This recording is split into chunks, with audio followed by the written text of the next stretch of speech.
লক্ষ্মীপুরের রামগঞ্জে শ্রমিক লীগের ৫১তম প্রতিষ্ঠাবার্ষিকী উপলক্ষে আলোচনা সভা ও র্যালি অনুষ্ঠিত হয়েছে।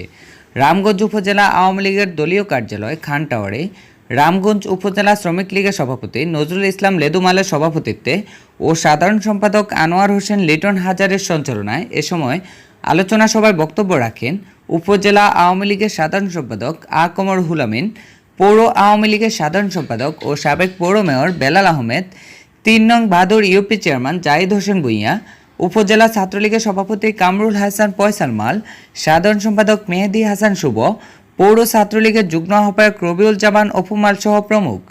আলোচনা সভায় বক্তারা বলেন, জাতীয় শ্রমিক লীগ অসহায় ও মেহনতি মানুষের সংগঠন। বঙ্গবন্ধুর স্বপ্নের সোনার বাংলা করতে জাতীয় শ্রমিক লীগ দুর্বার গতিতে এগিয়ে যাবে। তারা আরও বলেন, লক্ষ্মীপুর ১ রামগঞ্জ আসনের মাননীয় এমপি ডক্টর আনোয়ার হোসেন খানের দিক নির্দেশনায় জাতীয় শ্রমিক লীগ মাথা উঁচু করে দাঁড়াতে পেরেছে। তারা এমপি আনোয়ার খানের সুস্বাস্থ্য ও দীর্ঘায়ু কামনা করেন।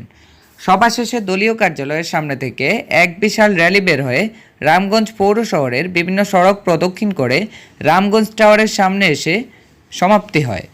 এ সময় জাতীয় শ্রমিক লীগের সকল অঙ্গ সংগঠনের নেতৃবৃন্দ উপস্থিত ছিলেন। শ্রমিক লীগ, রিক্সা শ্রমিক লীগ, নির্মাণ শ্রমিক লীগ সবাই আজকে